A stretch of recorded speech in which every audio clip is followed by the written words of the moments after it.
Well, good morning to all. Thank you for assisting. We are the delegation of the plurinational state of Bolivia. We are here with our Vice Minister of Environment, Mr. Maguin Herrera, to the right, and with our HOD, Diego Pacheco. He is speaking on behalf of the LMDC. And again, this is a press conference that's going to talk about our understanding of how the negotiations at Glasgow are thus far. Again, thanks for being here. We will have a Q&A session after his intervention, and thanks again for being here. Thank you very much. Well, I want to present the reflections of the LMDC in this about the key topics in this negotiation process at COP26. Well, the LMDC is an important group in the negotiation process in the climate change. The LMDC represents almost half of the world population, so the voice of the LMDC is the voice of the people of the South, the people of the developing countries. So the LMDC really recognizes that we are facing a critical problem in the world, a critical problem for the human beings and for the planet, for the Mother Earth, which is the climate crisis. And in this context, well, the LMDC fully agree that we do need to enhance ambition in mitigation, adaptation, but also ambition in the means of implementation, provision of finance, technology transfer, and capacity building. The basis for the climate change is the understanding that the largest share of the historical emissions are originated in developed countries. So there is an historical responsibility of developed countries, Annex I countries with the climate crisis. And in that context, they should take the lead in the combat to the climate change. So in order to reach the 1.5 limit, the temperature limit of the 1.5, well, we know that we already exhausted the 80% of the carbon budget, and 60% of the carbon budget is the responsibility of developed countries. And developed countries only represents the 18% of the population of the world. So we have here an important fact that give us the understanding that developed countries are fully responsible for the climate change, and they have a historical responsibility. So we are not equally responsible for the gap, for the ambition gap, and this should be very clear. Developed countries have overused their domestic carbon space, and now they are using the carbon space of developing countries. So, and that space is for the developmental rights of the developing world, and also for the protection of the Mother Earth. And that is very key in the understanding of the LMDC. So there is no remaining, or very little, carbon budget for Annex I countries, and therefore it is not fair to pass the burden of climate change to the developing world. So in this context, for the LMDC, history matters, and history is very important to understand and to put in the context the discussion on ambition. And we also recognize as LMDC that the developed countries have a history in the context of the UNCCC of broken promises. So systematically, Developed countries have been broken the promises and their commitments under the UNFCCC.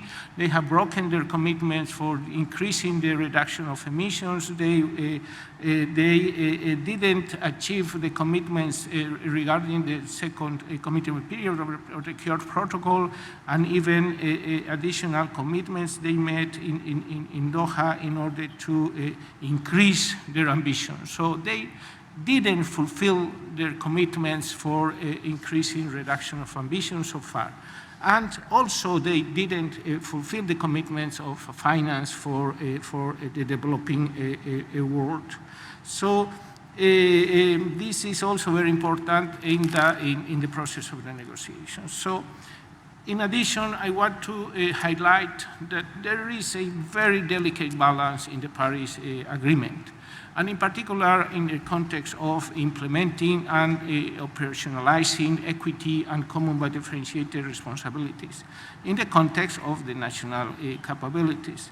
So also the climate crisis for a developing world is closely related to issues of sustainable development and poverty eradication. We cannot just put only the discussion of climate change and forget that in the developing world we have to face also issues of sustainable development and poverty eradication, and that is the context of the Paris Agreement also.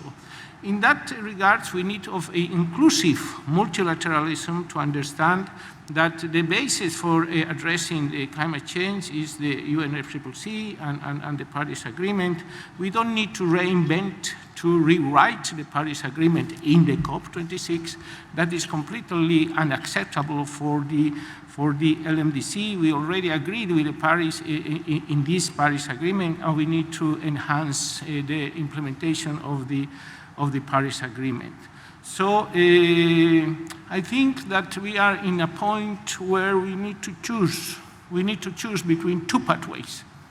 The first pathway is the pathway of the carbon colonialism. And the second pathway is the pathway of the good fate for the people, the planet, and Mother Earth. And I want to explain this. On the one hand, we have this pathway which is very risky for all the world, and in particular for developing countries to move forward this carbon colonialism. What does it mean? Well, in particular, this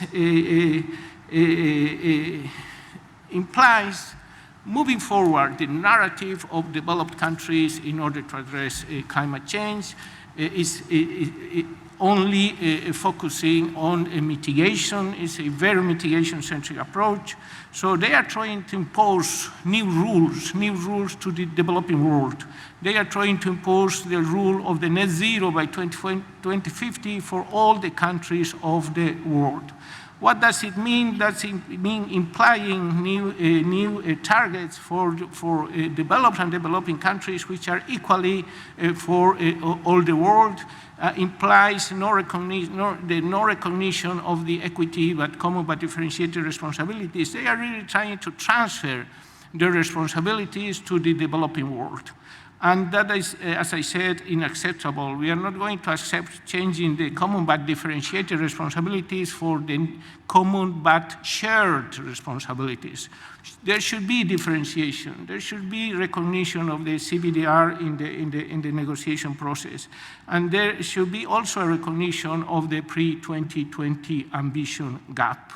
So if we are going to accept this net zero by 2050 for all countries, well, the developing world will be trapped in a very unjust way to address climate change, because, well, only developed countries will have the conditions, the financial capabilities, and the technological conditions to achieve that target. And as developing countries, will be trapped in that narrative of developed countries, because we will never achieve the targets that they are putting in place for the entire world. So we need to fight as the developing world against this carbon colonialism, which, well, it's very risky for our countries, and is completely ignoring that there are historical responsibilities in the context of the climate change. So we request developed countries to achieve real reduction of emissions immediately and by 2030, in this decade. They cannot take targets very distant in the future by 2050. So developed countries are pushing very hard the narrative of the 1.5 degrees, and we know that, well, this narrative will lead them to control again the world. And those parties that are not able to achieve the target of by 2050, well, they will be ethically, financially, and mediatically condemned. So that's unfair, that's against the climate justice in the world.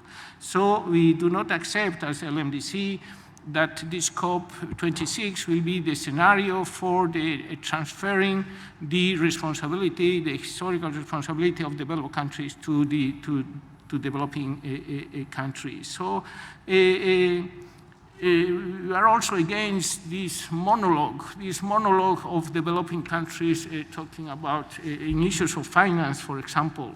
This is a monologue of developing countries because, well, developed countries don't really want to get engaged in a real, meaningful discussion of finance. So that is also part of this modern colonialism in which, well, they are eluding, they are watered down, they are diluting the responsibilities they have with the UNFCCC and in the context of the Paris Agreement. Also, we are against with the narrative to put in place parallel processes to the already agreed processes in the Paris Agreement.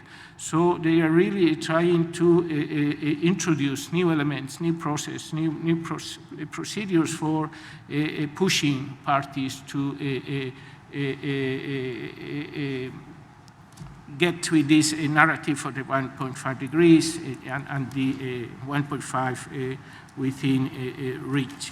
So in that context, well, the LMDC is trying to put a balance in this discussion and in the understanding of mitigation ambition in this COP. We are working very hard in this pathway, in the other pathway of the good faith for the people, for the planet, and for Mother Earth. We think, well, we do not need to reinvent and to rewrite the Paris Agreement. So we do have there the key provisions, the key principles, equity, common but differentiated responsibilities, and we think that in that context we should address the negotiations in this COP26. In the Paris Agreement, well, finance is an obligation. Finance is an obligation. Finance is not the charity of developed countries to the developing world.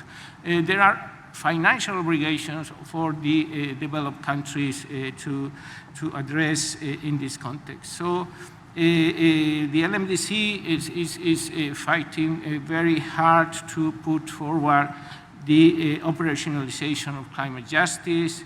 And we understand that the climate change is not an opportunity for improving business. Climate change is a problem for the people, and we need to solve the problems of the livelihoods of the local people.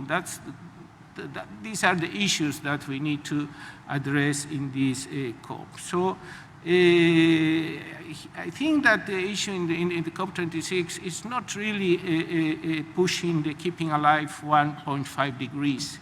Here the issue is to keeping alive the Paris Agreement in order to reach the 1.5 and the Article 2 of the Paris Agreement. That is the key issue that we are facing now, the countries in the context of the COP26, because there is an intention to really dilute what is already agreed in the UNFCCC and in the Paris Agreement. And we are just discussing this proposal of the UK presidency for pushing these picking and choosing paragraphs of the Paris Agreement and not taking into account the Paris Agreement in a holistic perspective as we have agreed in Paris. Thank you. Thank you very much, Diego. We will now open the section for Q&As for any media outlets. I think, ma'am, you were here first. If you could be provided with the microphone, please. Hi, thank you very much for taking the time to brief us. I'm Jessica Shankelman from Bloomberg News. Firstly, can you just remind us exactly the members of your group?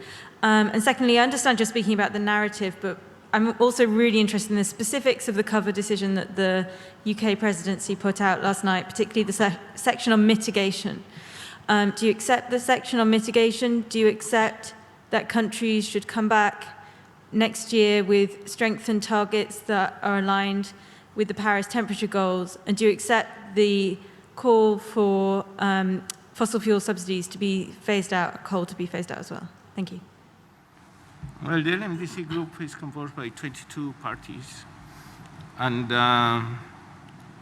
from Africa, Latin America, and Asia, and we can highlight that China and India are an important part of the LMDC family. We regret to receive a text of the proposal of the UK presidency yesterday, and we saw that well, there are a very fragmented understanding of what is the Paris Agreement. I think that well, the text is just putting in a very fragmented view the issues of mitigation, adaptation, finance, and so on. And we saw that, well, we can adjust some ideas in the context of the sections on adaptation, loss and damage, finance, but we are very concerned with the narrative in the section of the mitigation ambition. That's why yesterday we requested to the presidency to remove completely the section on mitigation, because, well, they are trying in that context to shift their responsibilities from the developed world to the developing world. So they are addressing ideas that climate change is a collective effort and are not taking into account the considerations I have explained before of really operationalizing equity and common but differentiated responsibilities in the context of enhancing mitigation. So in that context, well, the Paris Agreement already established the goal. It's in Article 2 of the goal, and in the context to achieve the goal. So 1.5 should be achieved in the context of increasing the finance, increasing the technology transfer, capacity building. So the full Paris Agreement is the context for the enhancing ambition to achieve the 1.5. So we cannot have only a mitigation-centric approach, transferring the responsibilities of climate change to the national efforts while ignoring that there is a need for means of implementation. So that context should be very clearly reflected in the mitigation ambition section. Thank you, Diego. Perhaps we can group some questions together, sir, and perhaps down the road we can get you questions. That way we can try to answer as many as possible. Thanks very much. Alistair Doyle from the Thomson Reuters Foundation.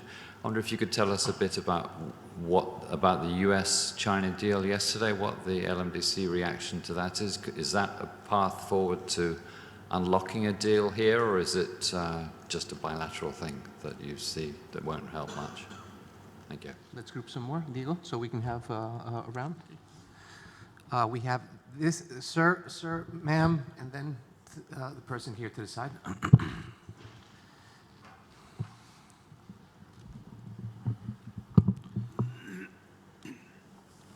Hi, Zach Coleman with Politico. Just wanted to revisit the ratchet conversation. The US and the EU have had high-profile public comments that they support an annual return to revisiting some mitigation pledges. And I'm wondering what could actually bring you to the table on that conversation? What could bring you along to that position? What needs to be shown to you?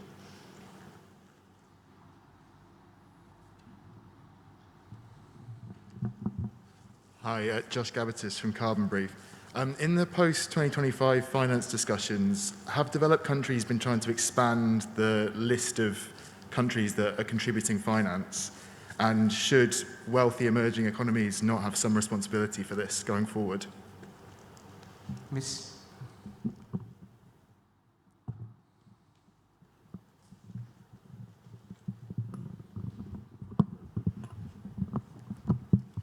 Hi, Sarah Kaplan from the Washington Post. I just wanted to reiterate my colleague from Bloomberg's question about the language around phasing out coal and fossil fuel subsidies, and where does the LMDC stand on that issue?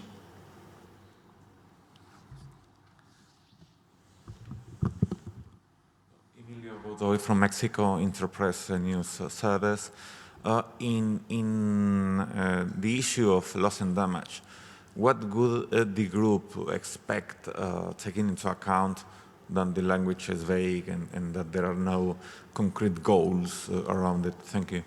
Thank you very much. I think that's the only question we'll be able to attend. They've already told us that we have 5 minutes in the room. So I'm going to pass the word to Diego Pacheco.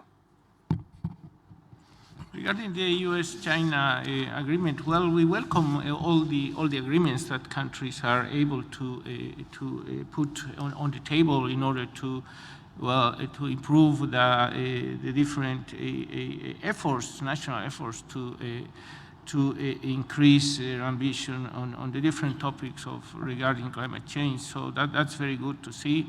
And well, if this is put in the context of the negotiation of the COP26, so we appreciate very much that efforts, but we need to take into account also the different national circumstances of China and U.S. in the context of the negotiations. China is a developing country, need to face issues of climate change, but also sustainable development and poverty eradication. So if the U.S. and China are agreeing with improving cooperation and so for achieving their national efforts, so that's very important to see in this process. If there is an intention to put an annual revisiting of the national efforts and communication of parties and revisiting the NDCs or whatever, so that's the idea of we do need to rewrite and to reinvent processes and procedures for enhancing the national efforts in the context of these negotiations. So we already have a process already agreed in a very structured way, and we need to strengthen that process instead of challenging the process agreed in the past in each of the COPs. So we fully agree as LMDC to have a process agreed, and we need to move into their implementation. So we need to see how this process is going to be in the way forward. But before putting in place, we are trying to challenging and to add additional requirements and things. We think that that's not the way forward. Regarding, we see also in the negotiation rooms that, there is as I said,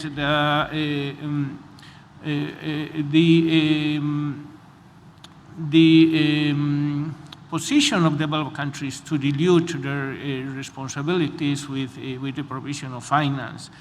For the LMDC, it's very critical to honor the commitments, and developed countries should honor the commitments regarding the provision of finance and means of implementation to the developing world.